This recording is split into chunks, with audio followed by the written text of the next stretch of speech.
Now, the majority of us have all used media technology such as laptops, cell phones at some point during a lecture, perhaps even simultaneously.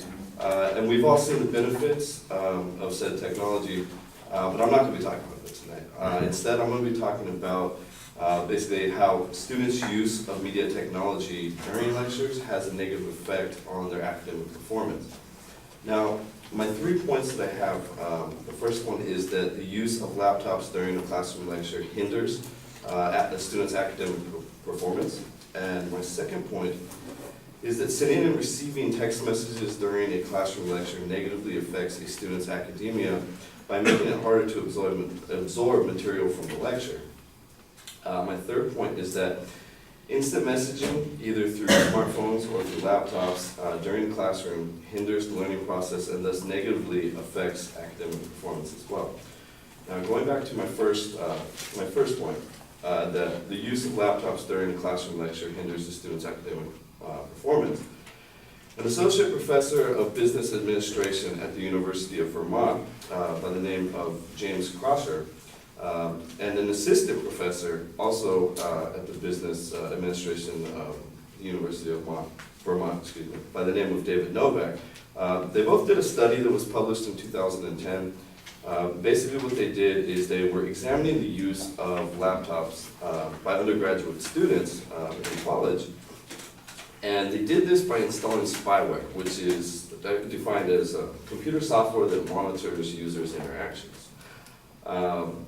So they went ahead and they installed this onto the laptops, which allowed them to gather data in regards pertaining to time spent, frequency, and amount of distraction. Now, a quote from the report says that it states this: students with a high frequency of software multitasking, such as checking email, using instant message services, checking social networking sites, etc., during lectures will exhibit lower academic performance than students with a low frequency of software multitasking. And students with longer software multitasking durations during lectures will exhibit lower academic performance than students with shorter software multitasking durations.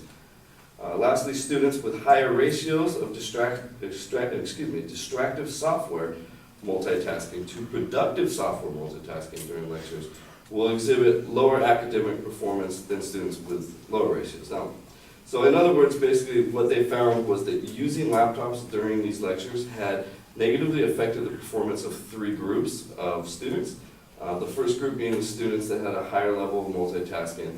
The second group being the students that spent a longer duration of time multitasking. And lastly, the students with higher ratios of distractive multitasking their laptops. Additionally, there was also a study done by an associate professor of humanities at the University of Colorado by the name of Diane Seibert, and I found this very fascinating. What she did was she went ahead and she tracked the grades of 17 of her students in her class that used their laptops during her lectures. The results that she ended up finding was that of these 17 students, at the end of the term, their collective grade average was an average grade of 71%, which Professor Seibert said was almost the same as the average for the students who didn't come to class at all. Now, my second point, going back to my second point being sending and receiving text messages during a classroom lecture negatively affects the student's academia by making it hard to absorb the material from a lecture. Now, coincidental as it is, a study that was done 3 years ago to this day, on April 24th, 2010, by Andres Deregi, who is the director of the MBA program at Columbus State University, Yvonne Ellis, who is the assistant professor of accounting at Columbus State University, and Bobby Daniels, who is the CPA associate professor at Jackson State University.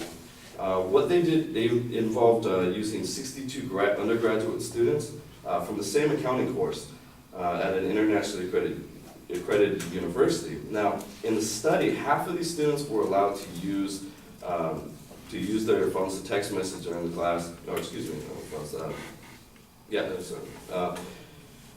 So half of them were allowed to use their phones to text message during class, and the other half were not allowed to use their phones. So what they found was that basically at the end of the lecture, they went ahead and gave them a 20-question multiple choice quiz. The results basically found, and they stated, the overall results of the study provided evidence that multitasking in a learning environment can result in lower grade performance of students regardless of gender or GPA. What they also found was that their research was similar to results found by 4 neuroscientists that did a study in March of 2000 who provided evidence that the brain is not able to retrieve information effectively under dual task conditions, but are known as multitasking. My last point that I would like to touch on is how instant messaging, whether it be either smartphones or laptops during the classroom, hinders the learning process and negatively affects academic performance. Now, a study was done in 2010 by 4 researchers, Laura Bauman, Laura Levine, and Bradley Wade, who all were psychology professors at Central State University. And you had Michael Gindren, who was also a professor at the Central Connecticut University, but he was a professor of management information systems. So the 4 researchers basically set out to determine whether or not periodic interruptions from instant messaging during a classroom lecture would actually have a negative effect on their performance. So they used 89 college students, assigning them randomly 1 to 3 conditions during lecture.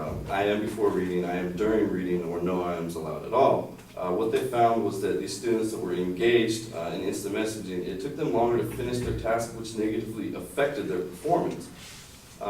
Last point that I'm going to make is that in the same study referred to in my first point by James Crosher and David Noah, they also found in their studies that although students did not keep IM windows open in focus for very long, still that small amount of time, like it was enough for to create significant and substantial negative correlation with academic performance. All right, now, whether or not you yourself choose to use laptops or smartphones during the course of the lecture, it's totally up to you, or given at the discretion of your professors. At the discretion of your professor, of course. But keep in mind that there are studies, such as the ones that I've mentioned, that provide evidence that doing so will negatively affect your academic performance.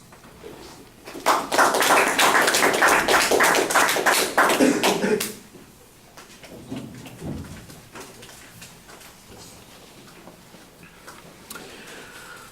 All right, Mark, the claim is clearly stated. There's a good layout of the secondary structure. I think you need to talk a little bit more about the nature of the controversy, for instance, how frequently people engage in this sort of behavior, the belief that they can, in fact, multitask without negative consequence, maybe even quote an occasional student or two who thinks that this is, the way that the world operates, and everybody just needs to understand that we can function effectively this way, so that your argument really sounds like an argument rather than just the results of the studies. I did think that you had a good organizational structure that you laid out for us, and you signposted it clearly during the presentation.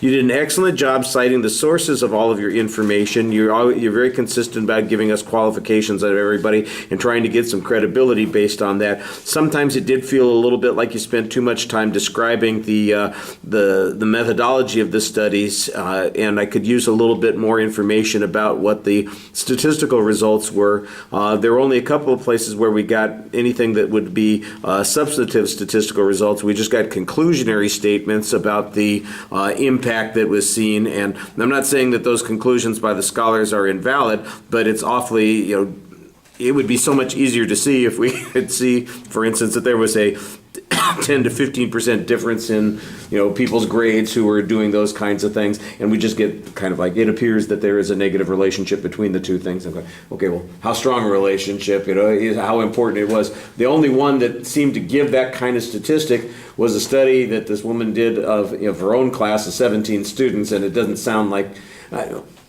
sounds like a good idea for a study. I'm not sure that it sounds very complete, and that would be one of those things where it would be worthwhile for the respondent to look at that particular piece of research.